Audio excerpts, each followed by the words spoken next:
Eto na guys, this is it. Sa wakas, nagagalak talaga kami. Dahil meron na tayong pangmalakasan na gagamitin na camera sa pag-vlog.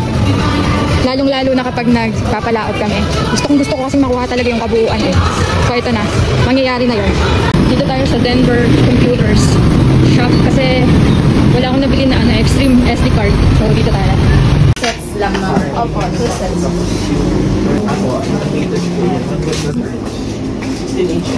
So guys, nakabili na tayo. Ang kulang na lang natin ang invisible stick. Pero ang alam ko, parating na siya ng this week or baka today. Kasi in advance ko na siya ng ng order. Pero yung pinakang original na invisible stick, in order ko pa sa Photoline. Siguro mga 2 weeks daw yun bago makarating. Or bago ma-deliver sa sa SM. Dahil excited ako, syempre, bili muna tayo ng ng temporary lang. Dahil excited na akong tumalaot na ito ang gamit.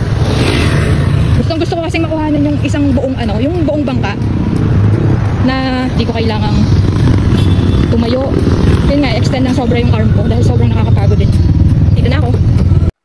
Tcharan! So ito na guys, ang ating mini-mitri na Insta360 X5. So ayan. Bale, na-open na namin siya sa SM kanina. Papakita ko lang sa inyo yung kabuuan ng isang set niya. So, open na natin. Open na natin ulit. So, ito yung pinakang camera niya guys. Mabigat siya. Alam mo talaga kapag original yung talagang bago ako nag-avail nito, marami kong research na ginawa, marami kong kinalap na information about Insta360, yung mga kaya niyang gawin, kalidad, and paano malalaman kung original. And, syempre, kung ano yung mga kaya niyang gawin. So, may cover pa yung yung camera niya, front and back.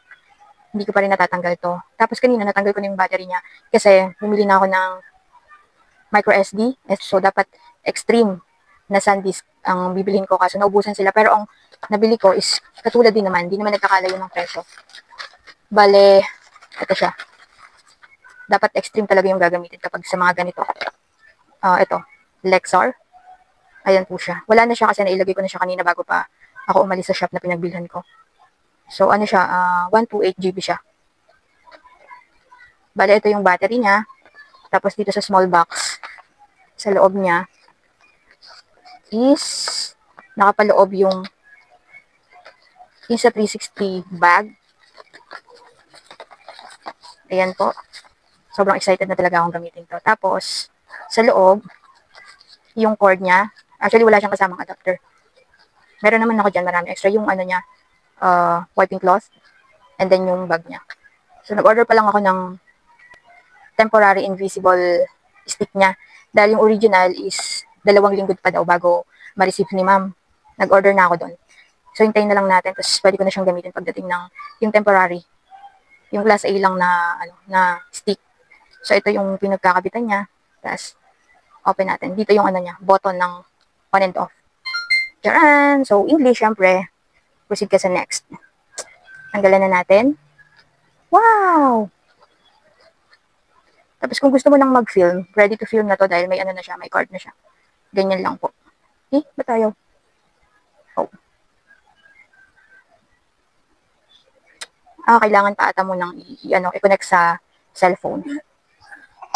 Kasi kailangan mo munang mag-download ng Insta360 keme boom. So, subukan ko muna.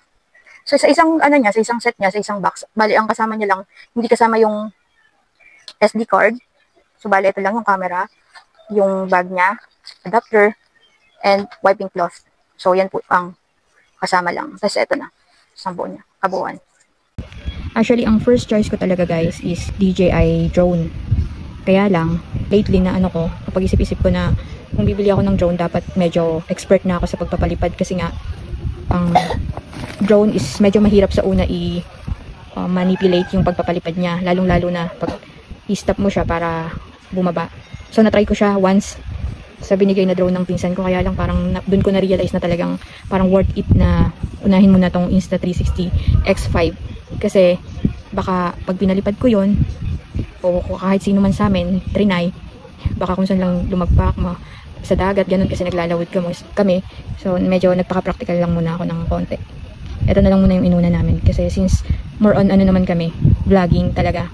Yung mga everyday na ginagawa. Ayun, pag may free time, naglalawod kami. And at the same time, magagamit namin to sa pagsasurvey. So, kung naghanap kayo ng surveyor o maninilip ng lupa, pwede nyo po kaming i-message. Ayan po. Thank you so much and paki-like, subscribe, share, and comment na rin po sa aming page, ang Lagahino Vlogs, MGM Bulan Branch or MGM Mapping and Surveying Services Bulan Branch, ang aming YouTube channel na Lagahino Vlogs po. So, yun, ng mga active namin na social media accounts. Meron din po pala kami na TikTok. Bye-bye! Sana masaya ang araw nyo at huwag kalimutang umiti. Huwag kalimutang mag-like, share, comment, and follow. Bye-bye!